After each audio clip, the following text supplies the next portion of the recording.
no pang pual hum lo hir tu zong som the chibai kan bu ka cheu ni tu chuma hian no pang te hriat tur poimo tak tak kan soi do na chuti rualin nu le pa ta na hriat poimo tak po kan on sep tel do nei suwangin ngai thatu te mundana kal som lovin lo ngai thla lo ngai kan program ta min lo phan pui turin kan som chewa kan mau te mundangong te po lo ko ho thein an ngai thlatlang theila duam khop mai ama sai moi mi a hun ron mang tu tur te hi ani mel fiat kiri la apia bera chu aso John Vil ren ruata ania John tin kan kova adot tu mi hi Dr. Roming Moi ma mi ania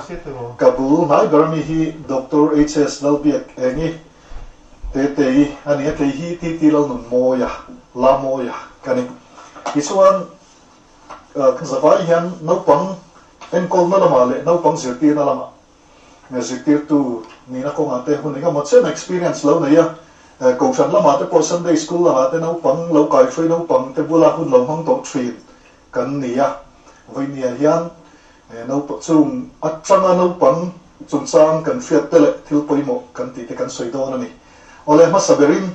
te hian som chanila ani hian ni na ngai poimo te han soi ma sa se la thang e ole thank you masabera chuan tunlaya kan bai pui na sat mobile phone chung chang hi lo soi ngal ka du a mobile phone khoi hi edit thei ani a tin hei hianin at na chikhat ti me ngo khatyang te kha thlen theya man ni lo ka at na me pala ma thi na hial te po thlen theya tun hai lo po khan February tha te po khan Pondicherry a mi pano pang darshan na te po hundred tak games akhel awang khanin athi a tin hemi ba ka hianin khovel mun shang shang a hetang incident hi atam a chuan Mizoram chunga nge po kan bang to big lawa hetang effect chalo hi man ni lo ka te po khanin Mizoram chim lampanga tlerol pakhat cho po ina chang shelo khatyang khop khanin games a chila anu le paten tikhanin a games khel na cho te an pe a engma ti thil dang ti thei lo kha na omani chutiang thop chanin kan rilru kan ngai to ana kan thwak te kha kan mobile phone khoina sat lut to khianin a thalo zongin a hong theya chuanin no pangtan chuanin mobile phone te hi mani pawla nei kher po hi atul lawa kan lekha zirnan kan zirlaya te kan homework ti nan te kan project ti nan te kan mo huna nu le pa te ta kha mangmi la chuan games khel nan te social media khoi nan te po kan mang china heng po hi achin talk shat angaya na puya nei tur ani lawa lekha zir huna te zan muthun to te mobile phone te ipad le tablet te khatyang screen ma anwi ver reng tur siam kha kan dilawa chuwang chuan achin talk shat cheu hi apoi mo em ani chuan khati chin kha keima chuan kalo sei phat ani emo han comment zui du te kan nin social media khan hei kan pan la mizoram abi kan tai la WhatsApp Facebook Instagram te tiang account thi lo tong kan le se ka maya pan lo tur pan lo thata kan ti rol hian alo the lo na chen ong me ka sia ni ma lo point phone le lo pho do le pa te ta te trom te ko no sut maya ati lo khat pero lo te tho tho ni chuan ya film khorangai chen top set khangai tu na ma se ton khan tin ei ram chen khada phei chuan no pang social media phang ro bo te pho a ro ra kan sia chu ma te po san film khur khangai khop maya e kadam la chen chat ti lo te social media pho lan lo te tin WhatsApp se ta swela ke ba sun ko ba ko thak le ma ya tin si te tin pui lo chen the de ma ya chu ma san ti na te khan film khur tha na ka games khan se te ta games po hi dia e phone a tu download the to a kan tui zong kan du zong te kel tu tam ta kong to a he addiction khong the tak ta e chu lo thlen chuan thil kan chang khai vela tu le chu ma te po kha zong zong kha e ati bo fek thaya chu dong chuan a chin top shet kha poi lo khop ma ke lo tak tu chu ati lo ga thei lo me thei ba lo chu a chin top se da cha tin e mi phone kan ti un mo ba hi po na suwa ka football te volleyball te badminton te e tin va khel na sang shet te to na chuan in ti huwa e na sang shet ati dar khat cha toin ka reno bang te a chu kan tak sa tan po cha phone a chuan fitness ong thei lo ha chuan po suwa ka in khel kha a cha zong ni chu chi ko te se tu na kan nai thak ta kan no pang ho te kan program no mai cha tu ten kan som ngal tur le kan fiat ngei tur ni ya ka tiang ang chi ngei ru bo chung san big ram sai teng te kha atak takin ni kum masa lok khan delhi a po kan online kan tonga ven pakata chuan no pang pakhat tlewal ni bulin fiam lai kha motora an nor lu ta e an robo mel thate mai le ma la ni chanchin bua chung te pon zong a voi ni thleng hian e an muzo lo wani tin mangi lo ka po kan fiat ang khan ni kum masa lok khan ni ka e khutilai kon puida ya po no pang pakni motora chaka mai che pakhatin phailama lo ru bo tumin ashuai ki thom te kha mama ro chun chan chuak ta lo khan te po kha ka tiang khan heng ru bo ko ma teng te po khan heng social media kal tlang teng te po hian vulnerable an tiang chi do hin ke ma ni e kan tin mun kan tar lan te hian hlawam tak hian kanom thei ni chung la ka chu kan fin khorangai kop mai enge ma mingin comment le soi bel do ne soi sara kan soi zum ve la ko nge to na in soi a khanin hei phone hi ni kuma abik tekin lockdown ate I online teaching the online education kan han nei na sata wang khanin mi tam tak hianin lo thei lo kan man lo ngai ta a I heta hianin abik takin la no pang deuh a pheian chuanin isina journal so yang khanin I social media te han man hianin achin talk hi chat lo hi all ma I antina khala kan ho chwa te hei I nge taksa moi vak lo walang thei ang chi te tin nge sexy de mo a I khatyang mi nan lo mu thei ang chi han in tar lan te I khatyang sin na lo de hlek han ti nan teng te kha a thalo ma kha khanin mi I ashwai swal theya ti an mani nge po kha I mi na an ngai dan te kha lo dik lo thei ani so wang chuanin I khami information an pek chwa tur chung cha nga te kha ran film khoranga ni ti kha I han soinon le ta ila I an ming dik tak te an pian kung an nu le an pa te an class an school an ven khatia information dik tak te I khatia an da lu chuanin mi te an information te kha an lo ru theya an identity te po an ru thei ani so wang chuanin I information kan da lu tur chin tok te hi share ta poi mo ma tin I hei puiting te ho nen te school teachers le parents te nu le pa te ne na group te kan lo ta ta khanin hei an emojis man te an chong kam ron man anga te hianin eng ang chung kwa nge eng ang mi ze ange ni ti kha no in hai lang ani ti anga khan chen khat no bang chen khat chu an mual pho to an nu le pa ten ti mual pho ani I chu wang chuanin he te anga hian I tel tam lo hi a thaber ani a lo thei lo ang chin hi chu om information kan don na te kan pek chwa na te ni a khatiam bang lo kha chu media social media thu post vak te hi chin lo a thaber ani ti kha I wardamin karon soi du a tin adot le a kami lai kan kami soi le don lai kan han pot chat lo pila no pang te na kan fiat tur koi mo deu chu kha in thela tum lu tu na lama te mi ten min recognize se min share se min nai san se ti du na lang sar tum na lu tu a hin kan mu chu man ni lo ka khan unlock 8.0 ti chung sang ka te ro pa khati aron posta I sarkar thu chu ni mi alo kha sarkar thu chu angina ron siama aron post kha bang khan manani ta mi ngi a shem na te po chunga le ko ni ti te po kan triat ka ti anga pom po in ti la lu tuk tu mang chi te po ka thil chalo de ani ale ka lo pot chat che han chun som la ya I til thar engi mohan oma ashaber ni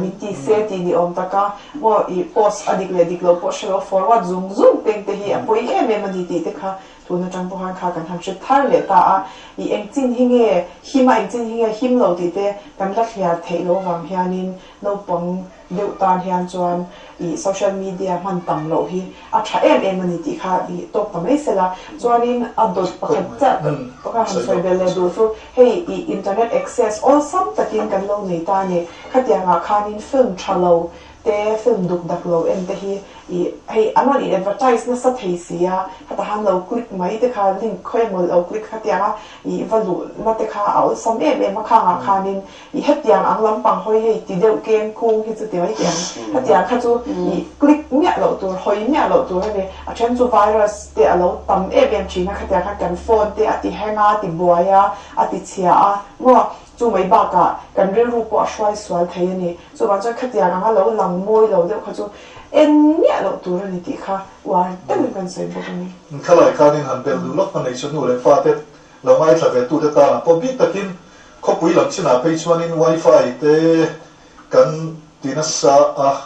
broadband te kan la chu nga chang chuanin no pang teng te po hi free accessing ki man nei lo nan restricted mode de va kan set te po thain ka fia kan them lo ni pon a thiam zok te ko mai la tiang khanin kan fa te na an man thei chim tu te po hi roman na siam te po cho me a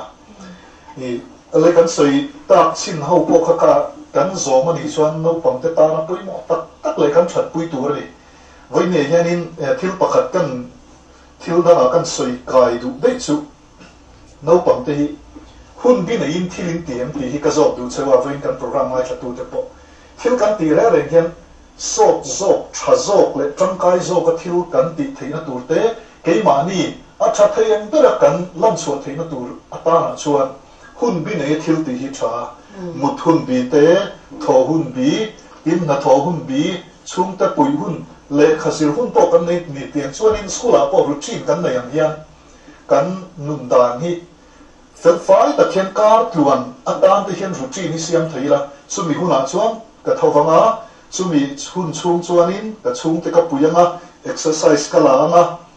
lekha ka ziranga khatian anga na tho hun bi tu le kan routine mu mau ta ka kan no pan lai tang kan siama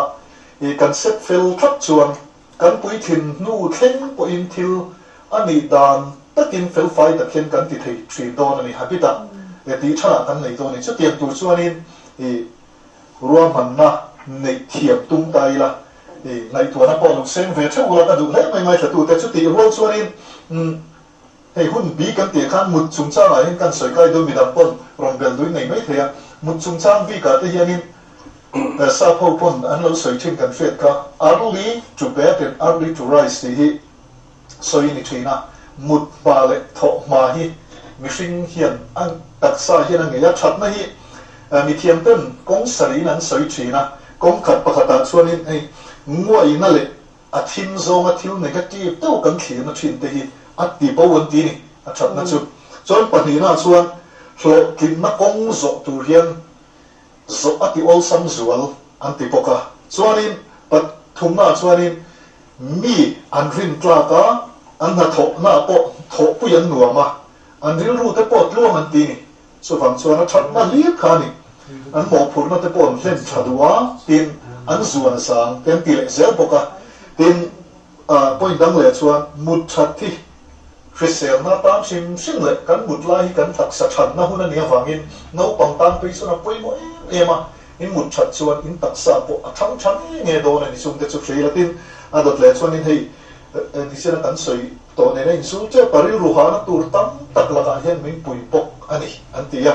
tin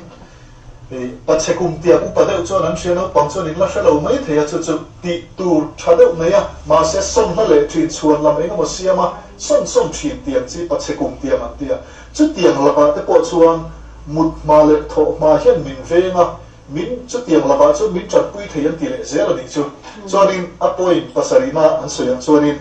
mut hei chu kan du che le sual che bang mut ma an tho ma hian mel te pawh ti tha le zual at tia tin mut ma na na nei chu mut that pola kan ngei le zual fo thin an ti nge ka mi chum changa khanin an comment bel vel win nei em kalau saya lenga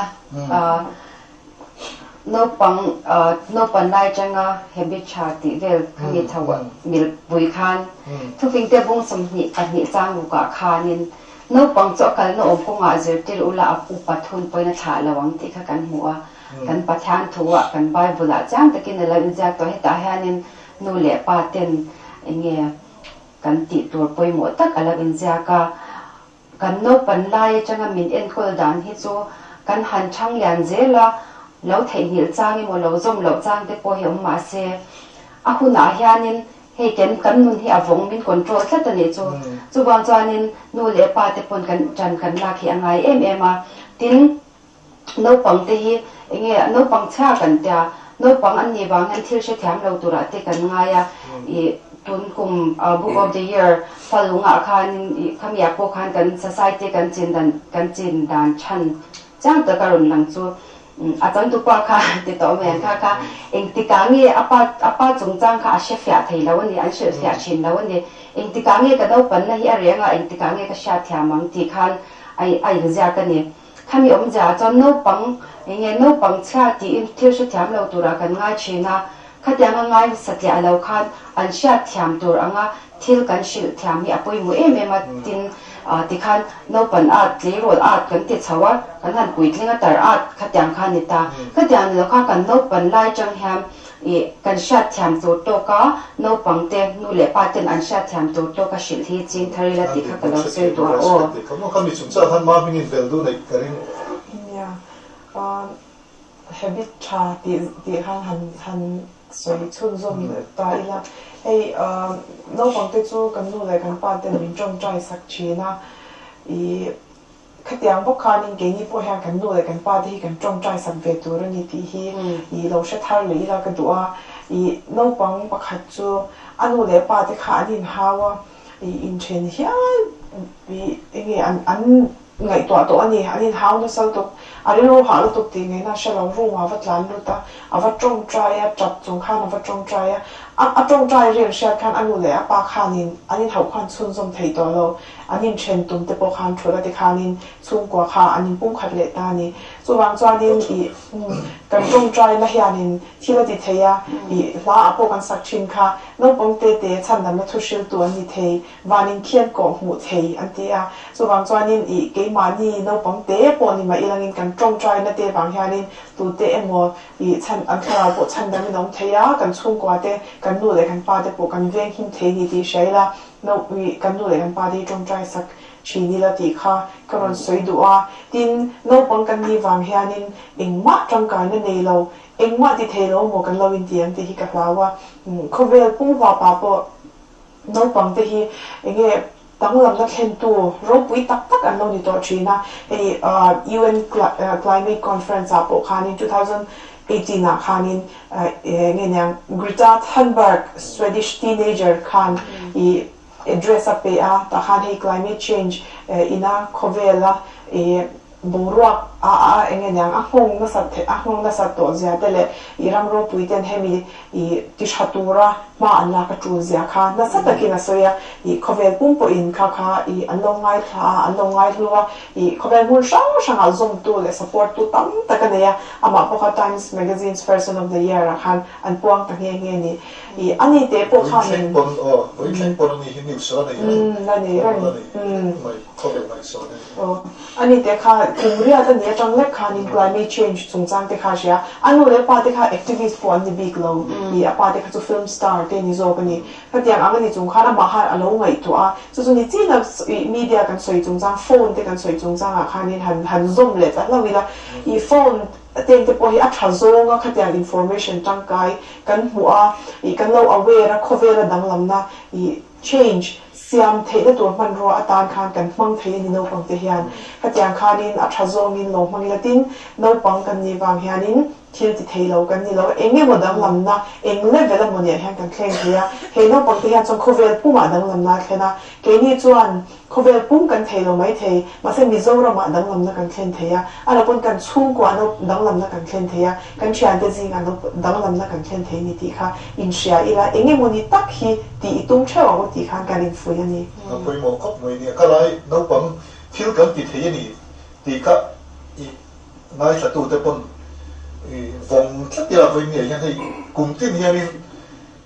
Republic Day à nấu bằng voi sen soi mồi tour anh chị thì anh ta làm chuyện này India mà Republic Day parade đã sai chung anh chuẩn tiếp chuyện này mình sống nấu bằng bộ cái một số anh chuông trả về chuyện này cần một tổ chuyện này chứ mà chuông soi mồi nó đông để trên chuông này tùy là tour để nung na chẳng qua mình ăn chana tin càng trong cái con thiếu mình đắng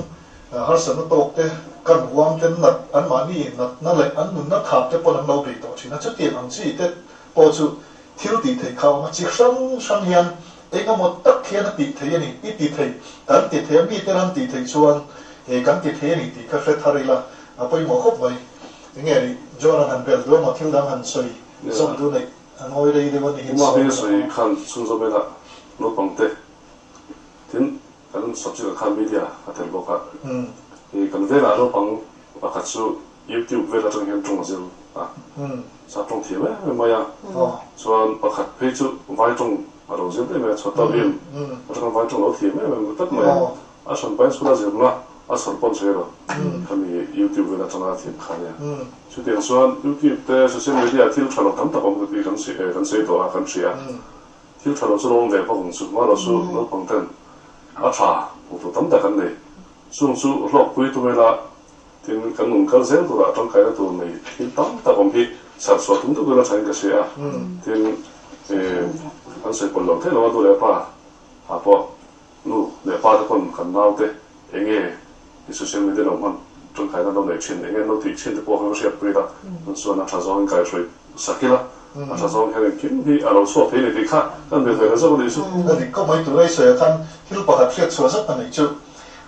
din thar ve ga po kwan no pam kum sari mi ni lai tang khan yo me chota bi mi soi che tang tu khan lo en ve tang in hindi khan thiam khop maya an chero ma vai central india lam ami te na thoka ro chung ko khan an lom lu tu an la pe ya an fa te tlei rol to nula tlawal to ai ma khan hindi trong kha paka zo kan ti ni thiam zo kan ti chu tiang khop chuan heng kan thil en ti trong kai no pam te point kan mang thi sẽ thiam tung lâu cắn ngày khác liền đấy mấy chuan mù nông na te hi mồm na riết cắn ngày tuần xuân cắn chặt quy đồn lâu mà sẽ trắng cài na cả cắn này cắn phiệt từ cả bồi mòn này ale anh nghe đi cắn soi ba ta khá nín là bèo đủ lệ bồi mòn hàng tỷ rồi cắn là đầy yếm pakhat ka lo soi la lo kanga no pang te tan bi mua FSC bung ruk chang hi khan inu le pa choi moi ro chu ti chuan itana changa le a hian idam rei bokang ti kan hua nu le pa kan choi moi dan tur chu nu le pa thu oi khana pathian khongai na zara bo ini thleng hian kan nu le pa te thu ko oi hi kala in chir ngai lawa chuan min lau thir tu te zong te nu le pa thu oi tur te in kalo som du chewa chuan lo en tu te me ba ka kan chan te po hei ke ni chu pathian ring tu kan ni box sia pathian thu a hianin bible a han lawin jak to anu le pa choi moi ro ti ania nu le pa te ta la za thak tur te mal phok thak tur te in lo tur kan ni hi ti ten kan chan te kan shilanga he mani pun dun pui chau tu mang uti kha ka lo cha do che on ni ma mi sa poi mo nu le pa thu oi mai pe na ma han pathian thu oi hi poi mo ka ti em ma i pathian thu oi han ti hianin hei chen kha chu nu le pa te na min kai shwai lu tuk lo te po hi kan chhuan lam ani mai theya anu le ka pa te po ning khom tur van min tir ngai lo an ma ni poi khom lo te po kan ti mai theya amai ro chu i kan nu le pa te zu in mi ni mo bia ina kal ngai lo te an ni pon ke ni chu pathian hi be tla tang ti hi i ka ron za du chewa a chan chu i bible la chuanin i thu hi ka ke tan khon var ni a ka kong tan eng ani tia pathian hianin kan kal kong tan hian khon var hi a thu mangin min chit sak china pathian thu kan oi chuan i kong dik ka khan kan kal don ani pathian thu kan oi lo chuan kong dik lo hei inge zu le drugs te mo tin mi bat me chha na man kholo te na thalo khatiang zong zong a khanin ta na all big ani pathian thu oi te chu chung la cha pathian ni chan chuak thina so la cha pathian thu hi oi la ka duwa I bia kina kan kal te po hianin I nu le pa te na I kal ro an ti wanga mo Sunday school kal ngai ni wanga kal ni len pathian be tur hian kalila I chu no pang te tangin ru hi siam thein karinga ta chuanin hei tu na hian phone book a khan lut le kaila chen ka chu bia gi nan kala phone ten khoi char chara a chen chuan beng chuan games ten khela I tin nge YouTube te po hi chen chuan ening ka sia amoi lo em ani hei hin nung chang moi lo ani a chu ba ka pathian bia ze khan shelo ani chu wangin I bia gen kan kal te hianin pathian kan bia ni ti she ila hetiang zong zong hi tu man kan ze ti lu te min mo lo ma se Puiling in min polo ma se min hau lo ma se pathian in min murang ani ti she a pathian hi in tiklai po a za a thu oi turin ka ha in cha ni le hun kan tok don na mai kan soi nem ta fiu mai kan soi ta zong sung te kha a tok ber kan in san du chu pakhat lek po ngai ta tu te hi zong tu kan ni chuan kan flok puya kan som vit thei phei chun kan lok pui le zo do ni voi nia kan hun khi tu zong sung te du sa kan lam te ka chu kan mong